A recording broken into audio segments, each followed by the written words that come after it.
गिर पड़ता है, हैं? वैसे आत्मा तो जैसे बड़ का पेड़ हो, पीपल का पेड़ हो बोला, और ये शरीर कैसा है कि जीर्ण शीर्ण हो करके गिर जाने वाला एक पत्ता। वेद में एक मंत्र है, अश्वत्थे वो निषदनम पर्णे वो वसति कृता। यजुर्वेद का मंत्र है बोला, शुक्ल यजुर्वेद का मंत्र है, अश्वत्थे वो निषदनम।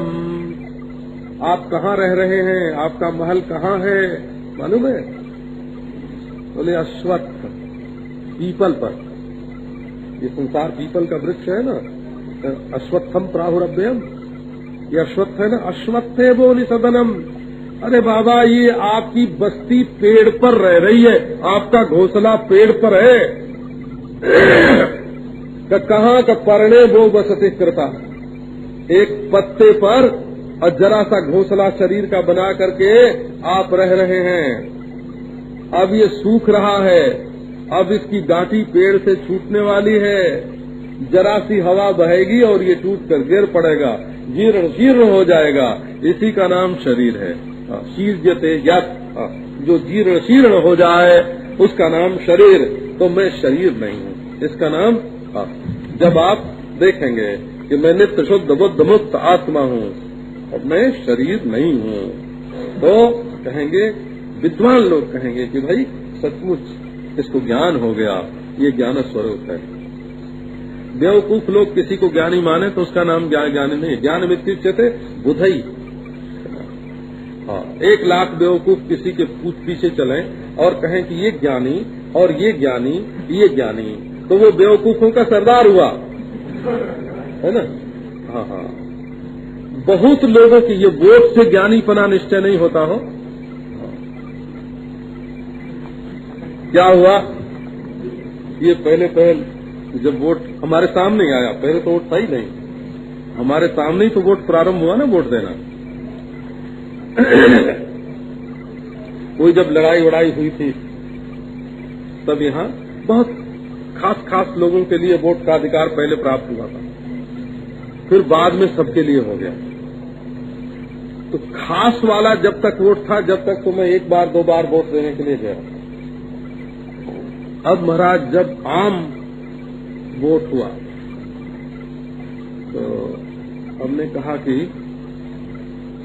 हम भी वोट देंगे और हमारे जो हलवाहे हैं, चरवाहे हैं, है ना, चारा काटने वाले हैं, खेती में तो बहुत लोग लगते हैं ना, है ना, ये सब भी वोट देंगे। तो मैंने पूछा कि हमारे वोट में और इनके वोट में कोई फर्क पड़ेगा कि नहीं? बोले नहीं पड़ेगा। बोले का ठीक है, तो देह की कीमत तो हुई कि इतने देहों ने वोट दिया, लेकिन इसमें समझ की कीमत नहीं हुई। ये वोट समझदारी की कीमत नहीं करता है। ये समझदार और नासमझ दोनों को एक तराजू पर तौलता है। और एक बात आपको सुनाऊं, चाहे किसानों का राज्य हो चाहे मजदूरों का, उनमें जो समझदार होंगे राज्य तो वही करेंगे। किसानों में भी जो समझदार होंगे वही न मिनिस्टर होंगे, वही न राष्ट्रपति होंगे, और मजदूरों में भी जो समझदार होंगे वही न होंगे, राज्य तो समझदारों का होगा। तो हमने कहा कि बाबा अब मैं सन 34 में मैंने ये निर्णय कर लिया कि अब वोट देने के लिए नहीं जाना। हम भेज देते हैं, हमारे काम करने वाले जितने हैं सब तो भेज देते हैं। हमारे आश्रम में भी 30, 35, 40 वोटर हैं, तो उनको भेज देते हैं वोट देने के, और सबसे कह देते हैं कि तुम्हारी जिसको मौत हो उसको देना। हमारी कोई पार्टी नहीं है, हम बिल्कुल अपार्टी। तो समझ की कीमत बहुत बड़ी है, बोला देह की कीमत नहीं है, कीमत है समझ की। तो समझदार लोग जिसको ज्ञानी कहें वो तो ज्ञानी है। और व्याकरण का पंडित हो तो कहे कि ये तो व्याकरणी तो नहीं है, वैदिक मालूम पड़ते हैं, और वेद का पंडित हो तो कहे कि वैदिक तो नहीं है, व्याकरणी मालूम पड़ते हैं। तो दोनों में वो क्या होगा? व्याकरण के पंडित ने कहा कि ये व्याकरण के पंडित तो नहीं है, वेद के होंगे, और वेद के पंडित ने कहा कि ये वेद के तो पंडित नहीं है, व्याकरण के होंगे। और जहां दोनों के पंडित थे उन्होंने कहा कि नहीं ये वेद जानते हैं न व्याकरण जानते हैं। और जहाँ दोनों के नहीं थे वहाँ उन्होंने कहा अरे पंडित जी तो वेद व्याकरण सब जानते हैं, तो पंडित जी क्या हुए? यत्र वैदिका तत्र वैयाकरणा, यत्र वैयाकरणा तत्र वैदिका, यत्र चोभयम तत्र नोभयम, यत्र नोभयम तत्र चोभयम। नारायण क्या बने? ऐसे नहीं होता है। विद्वान लोग जिसको कहें कि हाँ ये ज्ञान है, का क्या ज्ञान है, कि जहाँ ज्ञान और ज्ञेय दो न रह जाए। यदि ज्ञेय में किंचित भी पृथकता रह गई तो अज्ञात रह जाएगा। जहाँ अज्ञात वस्तु की सत्ताई नहीं होती है उसका नाम ज्ञान होता है, और जो ज्ञात होता है वो ज्ञान से अभिन्न होता है, और ज्ञान से अभिन्न होता है तो आत्मा से अभिन्न होता है। कोई दुनिया में माई का लाल ऐसा नहीं है जो कह दे कि मैंने ज्ञान का अभाव देखा है। देखा है तो देखना ही तो ज्ञान है। कोई माई का लाल दुनिया में ऐसा नहीं है जो कह दे कि मैं नहीं हूँ, ऐसा मैंने अनुभव किया है। यही अनंत है, यही अनंत है। इसमें देश काल वस्तु का कोई संबंध नहीं है। ये ज्ञान स्वरूप चेतन आत्मा है। अब कहो कि इसको ढूंढने के लिए कहीं जाना है,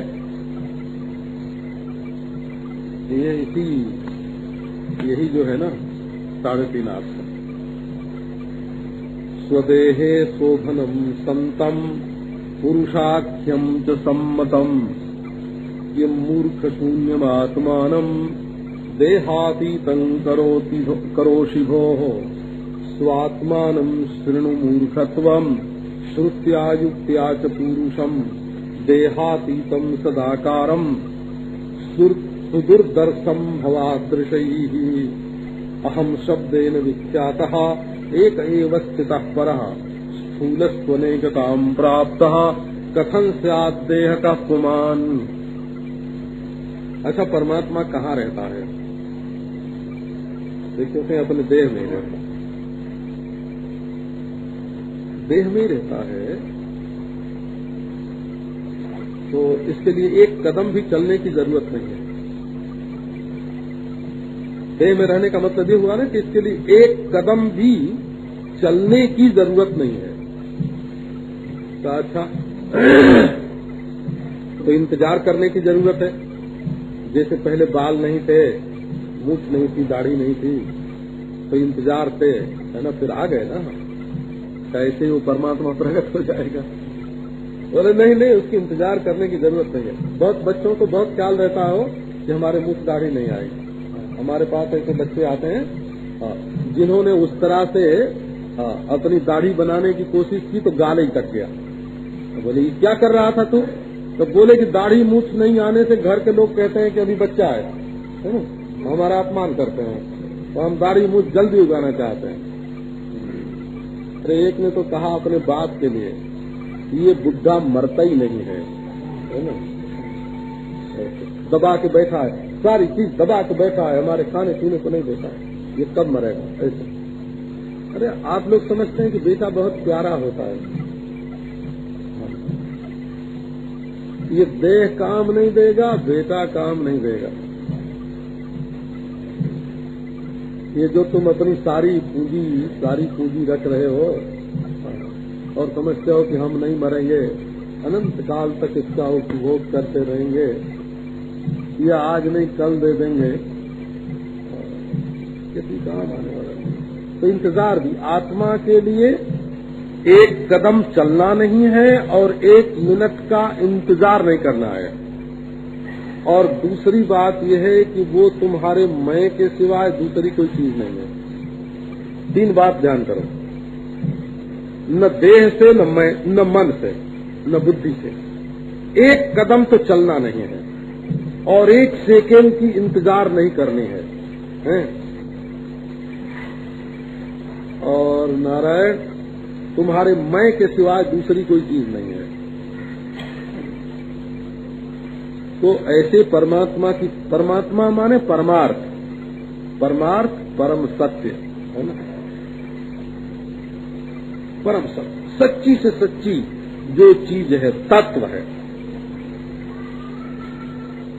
देह का ध्वंस नहीं होता हो, देह का बाध होता है। देह जला के ईश्वर नहीं मिलता है। सोने की गुड़िया, सोने का खिलौना तोड़ के सोना नहीं मिलता है। सोने का खिलौना रहते हुए ही सोना मिलता है। सोने का जेवर रहते हुए ही सोना मिलता है। जेवर तोड़ के सोना नहीं मिलता। घड़ा तोड़ के माटी नहीं मिलती। औजार तोड़ के लोहा नहीं मिलता। देह के मरने पर ईश्वर नहीं मिलता। देह रहते ईश्वर मिलता है। देह में मिलता है। देह के समय मिलता है।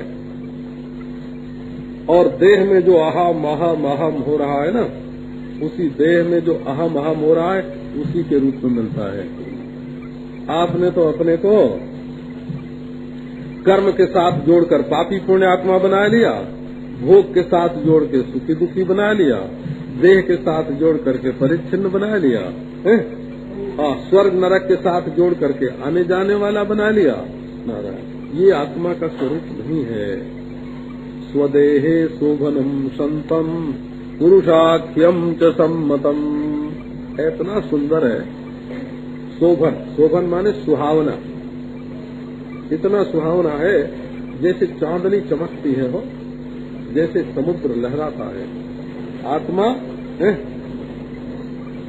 आत्मा कैसा का? आत्मा ऐसा जैसे सूर्य चमक रहा, जैसे चांदनी छिटक रही, जैसे शीतल मंद सुगंध वायु चल रही, जैसे आकाश का विस्तार हो रहा, जैसे पृथ्वी सबका पालन पोषण कर रही, तत्व के रूप में है ना। ये जो अहम है, ये कोई नशा नहीं है, कोई बुलबुला नहीं है। ये पानी का बुलबुला नहीं है, पानी है। ये फेन नहीं है, पानी है। ये बुलबुला नहीं, पानी है। ये तरंग नहीं, ये पानी है।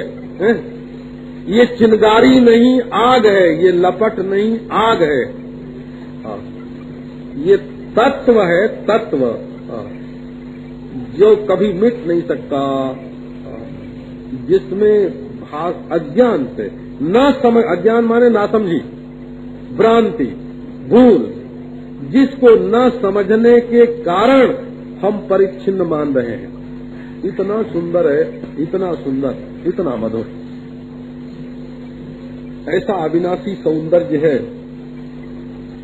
जिसमें न मैल लगता है और न साबुन से धोना पड़ता है और न कोई अंगराग पाउडर लगाना पड़ता है। इतना सुंदर है ये आत्म तत्व। इतना मधुर है कि इसमें शक्कर मिलाने की जरूरत नहीं है। इतना सुख स्वरूप है कि इसमें स्त्री पुरुष के मिलन की कोई आवश्यकता नहीं है। ये स्वर्ग जिसका नाम लेते हैं, स्वर्ग का सौंदर्य वर्णन करते हैं, वो इसका झरा परा सौंदर्य है, जिसको वैकुंठ कहते हैं, गोलोक कहते हैं, साकेत कहते हैं, कैलाश कहते हैं, आलोक आकाश कहते हैं, जिसको आदि बुद्ध का निवास स्थान बोलते हैं। वो सब क्या है? तो आत्मदेव की चमक है, वो आत्मदेव की दमक है, और वो इसी शरीर में भरपूर है।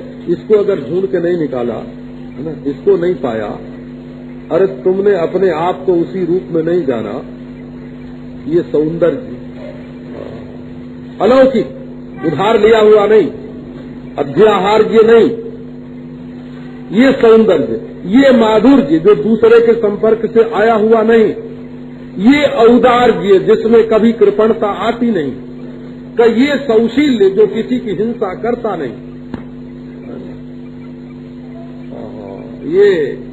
ये अमरता, ये अद्वितीयता जिसको कभी मृत्यु स्पर्श नहीं कर सकते, ये अपने आत्मा का सौंदर्य है, आत्मा का माधुर्य है, आत्मा का औदार्य है, आत्मा का सौशील्य है, अपने आप की करामात है ये। स्वदेहे शोभनम संतम पुरुषाख्यंच सम्मतम ये मूर्ख शून्यमात्मानम देहातीतं करोषि है भोः। अब कल्पना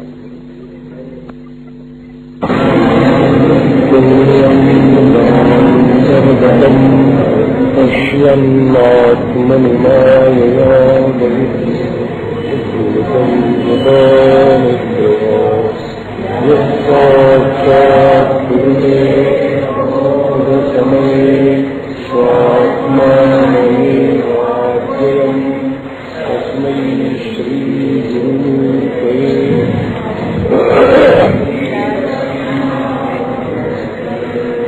यस्य पादप्रभाध्यस्तः प्रपञ्चो भाति भासुरः तमहं सद्गुरुं वन्दे पूर्णानन्दं चिदात्मकम्। ॐ शान्ति शान्ति शान्तिः। शोभनं सन्तं पुरुषाख्यं च सम्मतम् किं मूर्खशून्यमात्मानं देहातीतं करोषि यो स्वात्मानं शृणु मूर्खत्वं श्रुत्या युक्त्या च पुरुषं देहातीतं सदाकाल सुदुर्दर्शं भवादृशे। जानते हैं कि जो वस्तु अपने स्वरूप के विपरीत होती है उसको हम नहीं चाहते हैं।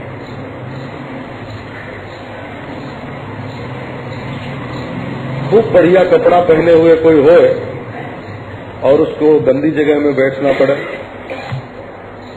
तो उसको अच्छा नहीं लगेगा, नापसंद करेगा। स्वच्छ वस्त्र धारण किए हुए स्वच्छ शरीर का कोई भी व्यक्ति, स्त्री हो चाहे पुरुष, गंदी जगह में बैठना पसंद नहीं करता। तो चूंकि स्वच्छता उसका स्वरूप है तो गंदगी से परहेज करना स्वाभाविक हो गया।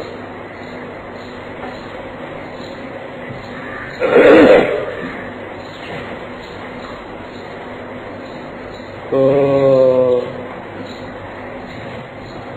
ये बात देखते हैं, कोई बड़े आदमी होगा तो अपने रहने के लिए मकान लेगा तो लोकलिटी भी देखेगा हम कहाँ बैठते हैं। कई बार लोग बढ़िया से बढ़िया मकान मिलता होता है पर देखते हैं कि लोकलिटी अच्छी नहीं है वहाँ की तो नापसंद कर देते हैं।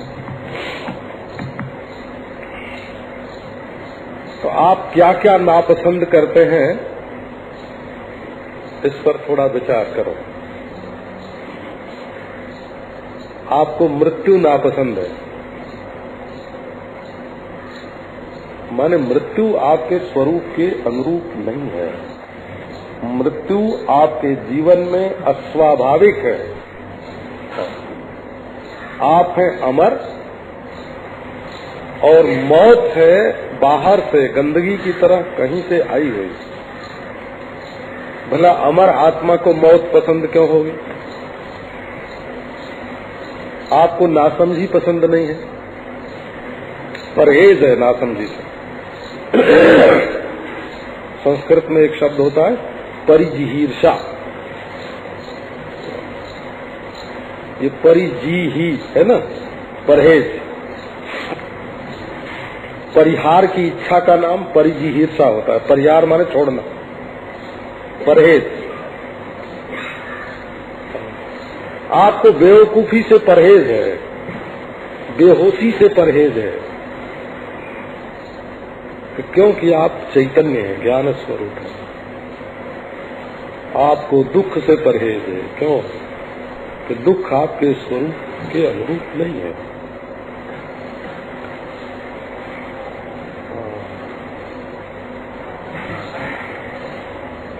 आपको बहुत संकीर्ण जगह में रहना पड़े, निकलने का रास्ता न मिले, घूमने की जगह न मिले, हवा आने की जगह न मिले, तो छोटी जगह में रहना आपको नापसंद है। क्यों? आप स्वरूप से बड़े हैं। हाँ। तो एक एक बात को आप मिला के देखिए, जो जो चीज आपको नापसंद है उससे आप विलक्षण हैं। ये परिजिहीर्षा जो चित्त में है परहेज करने की इच्छा। किससे आप बचना चाहते हैं? जो आपके स्वरूप के विपरीत है। आप भीड़ भाड़ में हमेशा नहीं रह सकते, तो द्वैत भी आपके स्वरूप के विपरीत है। अज्ञान में हमेशा नहीं रह सकते, तो अज्ञान भी आपके स्वरूप के विपरीत है। दुश्मनों के बीच में आप नहीं रह सकते। राग द्वेष भी आपके स्वरूप के विपरीत है। तो जो जो आपके स्वरूप के विपरीत है उससे आप स्वाभाविक ही परहेज करते हैं।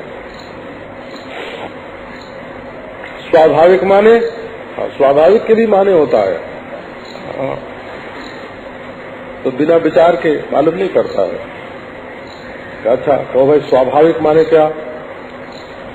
का स्वाभाविक माने कि माँ बतावे नहीं, बाप बतावे नहीं, गुरु बतावे नहीं, शास्त्र बतावे नहीं, कोई उपदेश न करे। बिना किसी के उपदेश के, बिना नया संस्कार डाले आप जन्म से ही उस चीज को नापसंद करते हैं। किसको? का दुख को, है ना? तो कोई माता ने उपदेश किया तब आपने दुख को नापसंद किया?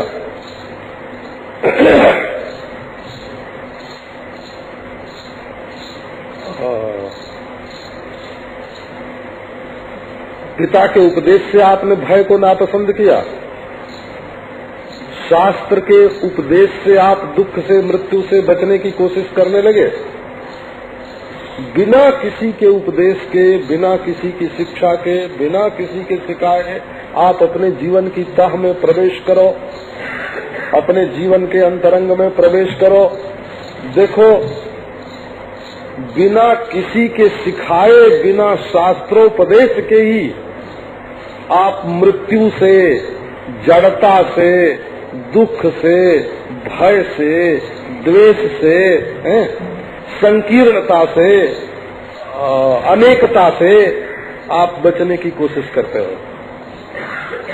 अर्थात जैसे आपके शरीर के और कपड़े के लिए गंदगी आपको नापसंद है, वैसे ही अपने स्वरूप के लिए ये सब चीजें नापसंद हैं। तो शास्त्र तो आपके स्वरूप का जो सत्य है, स्वरूपगत जो सत्य है, उसका उपदेश महात्मा लोग करते हैं। स्वदेहे शोभनम संतम पुरुषाख्यंच सम्मतम। इस शरीर में मुझको क्या तू ढूंढे बंदे, मैं तो तेरे पास में। स्वदेह, स्वदेह माने अपने इस देह में।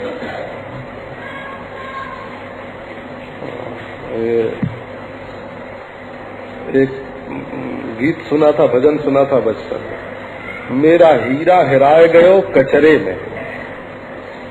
कचरा माने मैल हो, गंदगी। मेरा हीरा हिराए गयो कचरे में।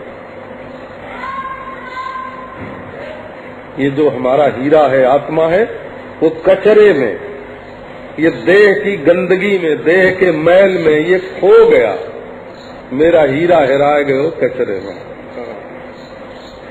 ऐसे गाते हो। मेरा झुमका गिरल रे, है ना, गांव का गीत है भाई, है ना? मेरा झुमका गिरल रे, तो बरेली के बाजार में मेरा झुमका गिरल रे। ये जो भीड़ भाड़, रेल पेल, ये जो माया का बाजार लगा हुआ है, इसमें हमारा आभूषण खो। तो परमेश्वर का निवास कहाँ है? इसी शरीर में। स्वदेह,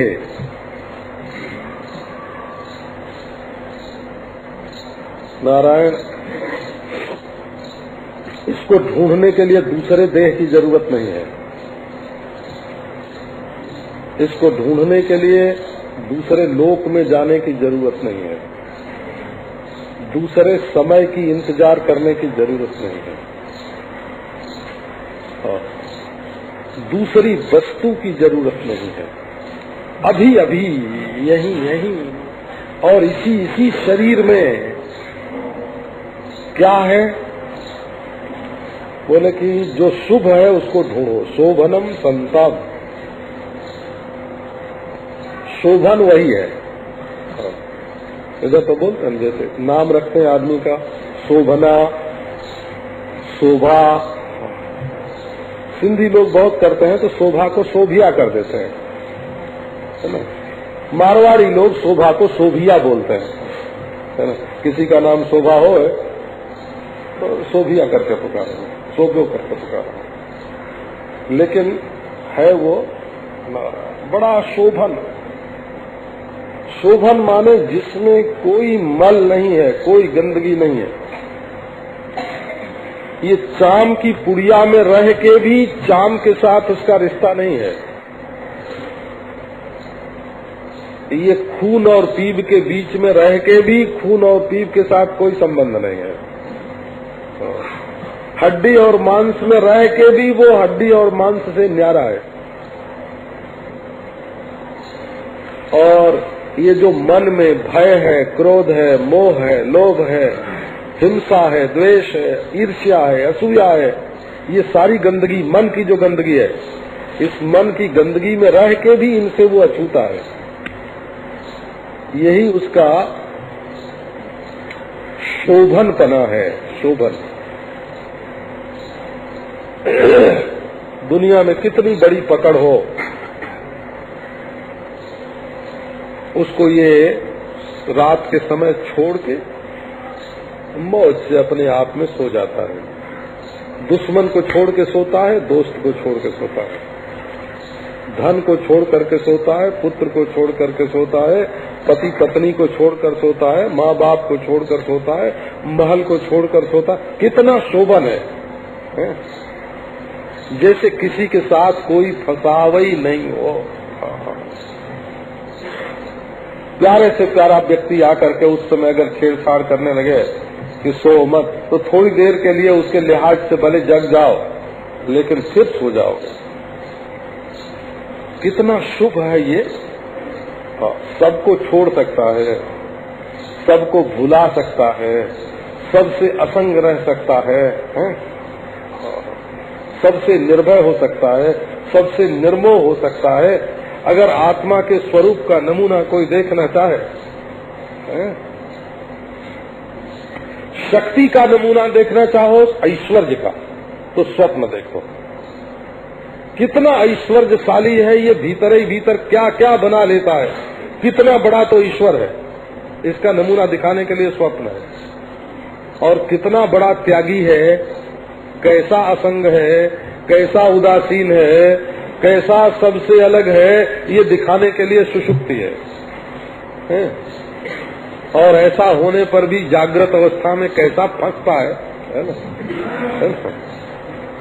ऐसा होने पर भी जागृत अवस्था में कैसा फंसता है, ये दिखाने के लिए मोह का निदर्शन है जागृत अवस्था, ऐश्वर्य का निदर्शन है स्वप्न अवस्था, और असंगता का निदर्शन है सुषुप्ति अवस्था। निदर्शन माने उदाहरण, नमूना। ये तीन नुमाइश लगी है, एक जागृत की, एक स्वप्न की, एक सुषुप्ति की। तीन नुमाइश लगी है। इसमें आए तो फंस गए, उसमें गए तो बनाने लग गए, और वहाँ गए तो सबको छोड़ दिया और रहे वही के वही, एक के एक। कितना शोभन है ये। त्रयस्य अवस्था शोभन है। अर्थात अशुभ के प्रति इसको रुचि नहीं है, अशुभ से इसको परहेज है।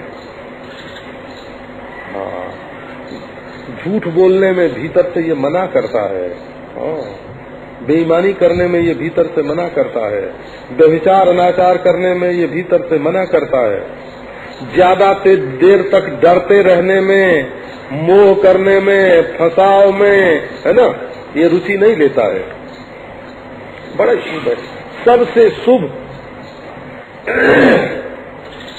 है तो ये अपना आत्मा ही है। शोभन है, शोभन है, सुंदर है, शोभन है, शुभ है। संतम संतम माने रहना ही इसका स्वभाव है। ये संत है, ऐसे बोलो। तुम्हारी आत्मा क्या है? बोले संत है।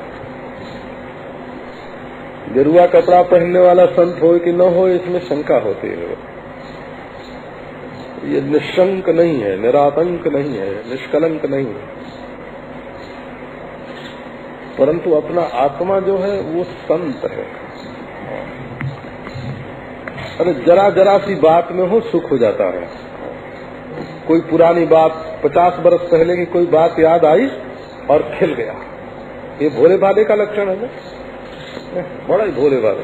और 50 बरस पहले की बात कोई बुरी याद आई तो दुखी हो गया। अरे ये तो बिल्कुल भोले भाले का लक्षण है, संत है। यही तो संत का लक्षण है, यही तो संत का लक्षण है। 50 बरस पहले की बीती हुई बुरी बात याद करके रोने लग जाए और अच्छी बात याद करके हंसने लग जाए। तो भोले राम, वो तो बात बीत गई, अब उसके लिए क्या रोना और क्या हंसना, वो लौट तो सकती नहीं। परंतु ये भोले जी, भोले राम है ना, ये सरल आत्मा, सरल है, कितना शोभन है। देखो जो दुख बीत गया उसको याद करके रोना बेकार है। अच्छा, जो इस समय है वो स्वयं बीतता जा रहा है, उसके लिए रोना बेकार है। जो आने वाला है वो अभी आया ही नहीं है, उसका पता ही नहीं है, उसके लिए रोना बेकार है। तो बोले कि फिर आदमी दुख से परहेज क्यों करता है? दुख से परहेज क्यों करता है कि जो बीत गया सो तो बीत गया, जो आ रहा है सो आ रहा है, लेकिन आने की संभावना तो है ना, हम पहचानते तो नहीं। तो जिस वजह से दुख आता है उस दुख से हम बच जाएं, उस वजह से हम बच जाएं। अगर वजह नहीं होगा, कारण नहीं होगा, हेतु नहीं होगा, तो हम आगे दुख नहीं आवेगा। और कोई ऐसा उपाय निकल आवे कि कभी दुख न हो, कहीं दुख न हो, किसी से दुख न हो। अगर ऐसा कोई निकल आवे, माने दुख की आत्यंतिक निवृत्ति हो जाए, तो उससे बढ़िया और क्या होगा? बोले आओ इसी का उपाय बताते हैं। जो बीत गया उसको तो तुम याद कर करके रोते हो, हैं? और जो जा रहा है उसको गले से लगा लगा के रो रहे हो। जो आने वाला है उससे भय करके रो रहे हो। तो असल में इसमें भी तुम्हारा स्वातंत्र है। ये स्वातंत्र ये है कि जैसे घोंसले में आग लग जाए तो चिड़िया उड़ जाती है कि नहीं, और मकान में आग लग जाए तो आदमी निकल जाता है कि नहीं। ऐसे देह में, मन में जब दुख का दौर आवे, जब दुख की धारा आवे, जब दुख की आंच लगे, तो इस घोंसले में मैं को मोह करके रखना चाहिए कि इसमें से निकाल लेना चाहिए? सीधी सी बात है बोला।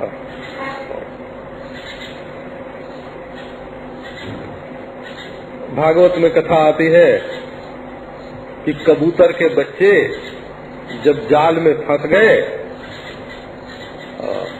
तो कबूतरी रोने लगी, तो उसको भी पकड़ लिया बहेलिये ने। और जब कबूतर आया चारा लेकर के, घूम करके, तो वो खुद ही जाल में कूद पड़ा कि जहाँ हमारे बच्चे और हमारी पत्नी वहीं हम जाएंगे।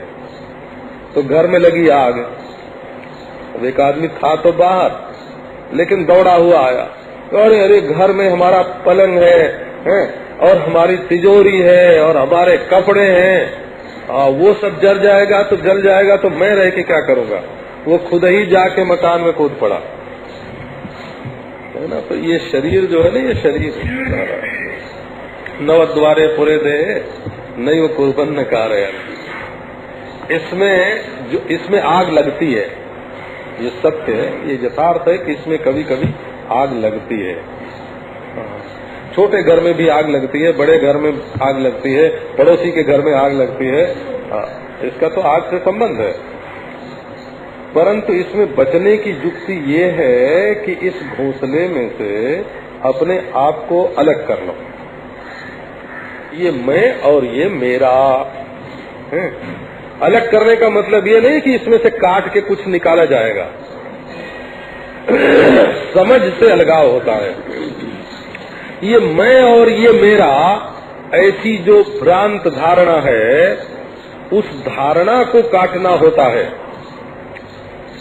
पुरुषाख्यंच सम्मतम, तुम सन्मात्र हो, तुम पुरुष हो। पुरुष उसको कहते हैं कि जो पूर्व में निवास करे।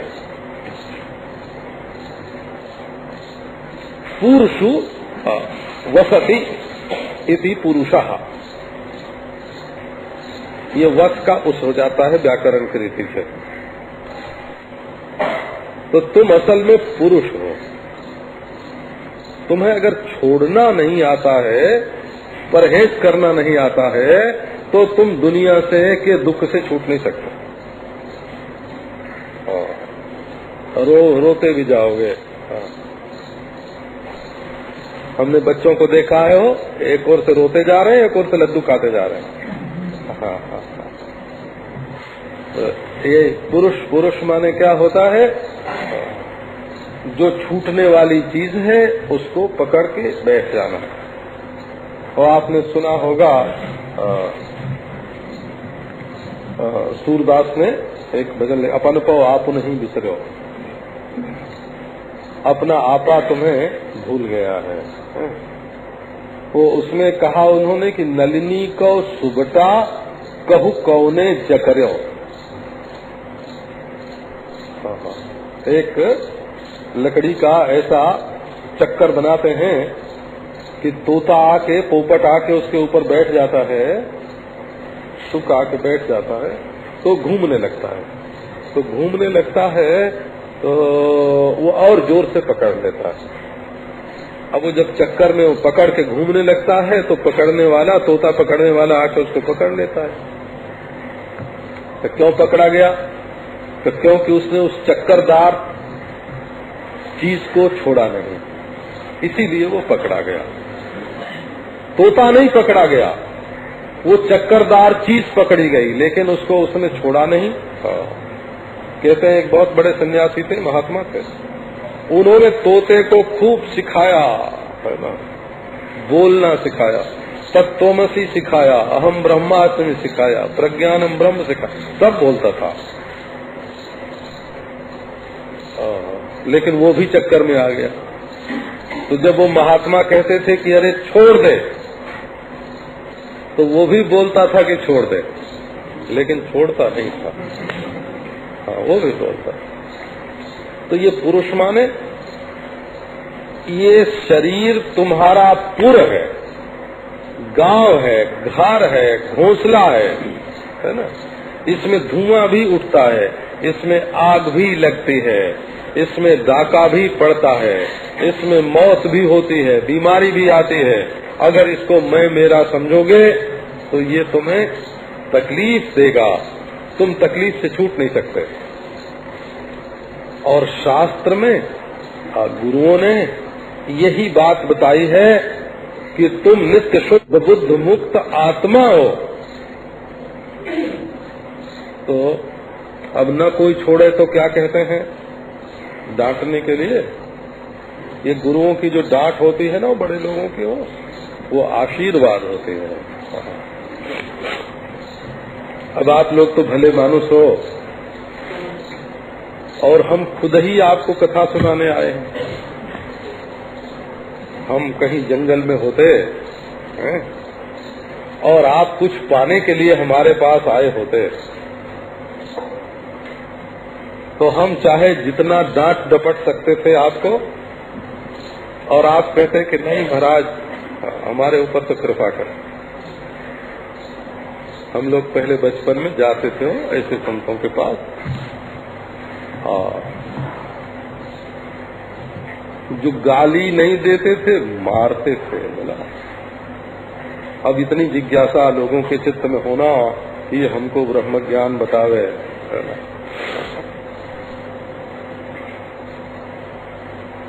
लोग लड़ते हैं कि हम आए तुम्हारे पास और तुमने हमारी ओर देखा नहीं है, हम कल से नहीं आएंगे।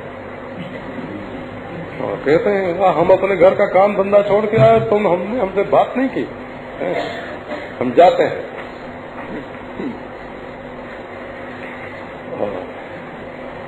तो उसमें अपना सम्मान लेने के लिए भी आते हैं, सत्कार लेने के लिए भी आते हैं, प्रेम लेने के लिए भी आते हैं, केवल तत्व ज्ञान लेने के लिए तो नहीं आते हैं ना। एक महात्मा ने एक बार हमको गाली दी, है ना, तो उस समय तो मैंने कुछ नहीं कहा। जब वो खुश हुए, खूब खुश हुए, तब मैंने उनसे पूछा कि आप गाली क्यों देते हैं। तो बोले कि देखो अभी तो तुम बच्चे हो, 17-18 बरस की तुम्हारी उम्र है, अभी सारी जिंदगी तुम्हारे सामने पड़ी है। जिंदगी में कोई गाली देने वाला मिलेगा, कोई निंदा करने वाला मिलेगा, है? कभी भूखे रहना पड़ेगा, है? कभी अपमान सहना पड़ेगा। तो जब मेरी गाली तुमसे सहन नहीं होती है तो जिंदगी में आने वाली तकलीफ तुम कैसे उठाओगे, आने वाला अपमान कैसे सहोगे, आने वाली गाली कैसे सहोगे, है?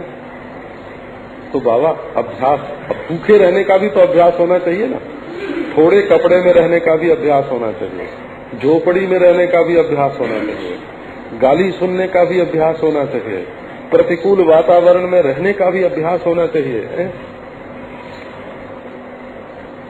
तो ये संस्कृत भाषा का जो मूर्ख शब्द है, किम मूर्ख शून्यमात्मानो देहातीतम करो शिभो।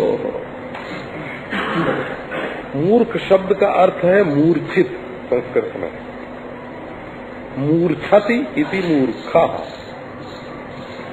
जो मूर्छित हो गया उसको मूर्ख कहते हैं। मूर्छित माने बेहोश। तो ये मूर्छित कैसे हुआ?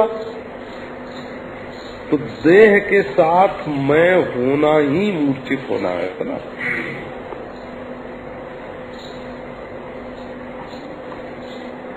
तुम देखो शरीर से हड्डी बाहर फेंक देते हैं, काट के, दांत टूटता है तो निकाल के फेंक देते हैं।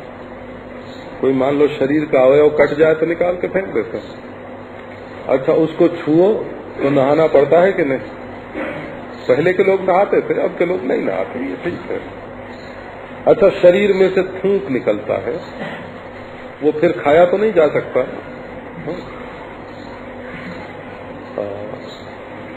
थूक निकलता है, खून निकलता है, हड्डी निकलती है, चाम निकलता है।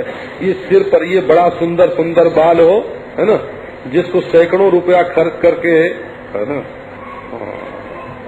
ठीक करवाते हैं।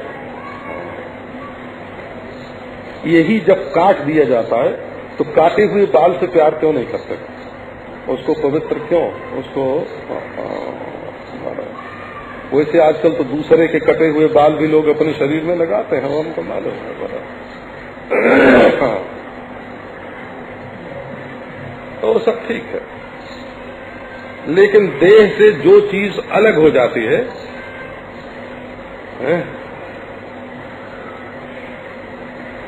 वो गंदी होती है।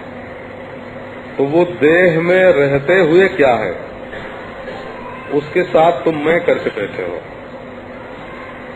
देखो जब देह को मैं बोलते हो तो हड्डी, मांस, चाम, बिस्सा, मूत्र, खून, पीप, बाल, नाखून, इसी को मैं बोलते हो। बड़ी भारी बुद्धि है ये।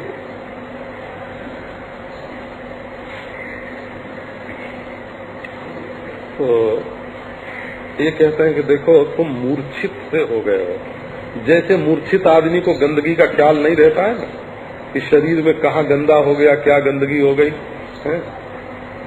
कौन आया कौन नहीं गया पहचानता नहीं है। अरे अपने आप को ही नहीं पहचानता है मूर्छित आदमी कि मैं कौन हूँ। तो ये मूर्छा का जो लक्षण है वो जिसमें घटित होवे उसको मूर्ख कहते हैं। जो अपने को न पहचाने, दूसरे को न पहचाने, गंदगी को न पहचाने, गंदगी को न पहचाने, उसी का नाम तो मूर्ख होता है ना। हम समुद्र में रहने वाले जो जानवर हैं, हाँ, हम उनको मूर्ख कह रहे हैं। आप लोग बिल्कुल बेफिक्र निश्चिंत रहना।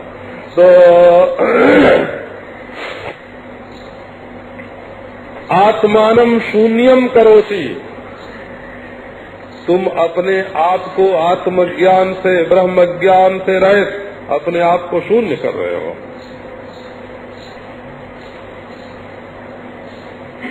अच्छा नारायण, एक बात देखो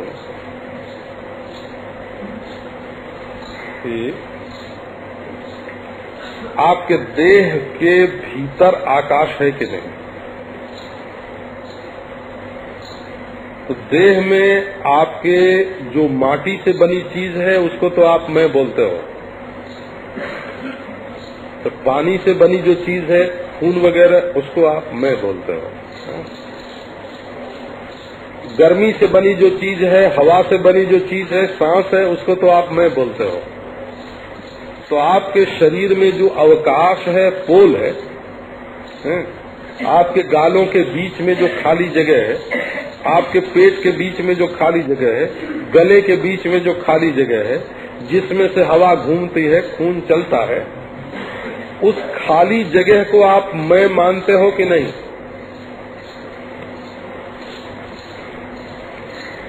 बोले इतना सोचने का हमको कभी मौका ही नहीं है। यदि आप उस खाली जगह को, आकाश को, अवकाश को, दिक् को यदि आप मैं मानते हो, तो संपूर्ण विश्व सृष्टि में वो आकाश एक ही है। आप मिट्टी के एक डले को मैं मानते हो, पानी के एक बूंद को मैं मानते हो, आपकी एक चिंगारी को मैं मानते हो, हवा के एक झोंके को मैं मानते हो, तो ये जो विशाल अनंत आकाश, रित को जो मैं मानता है,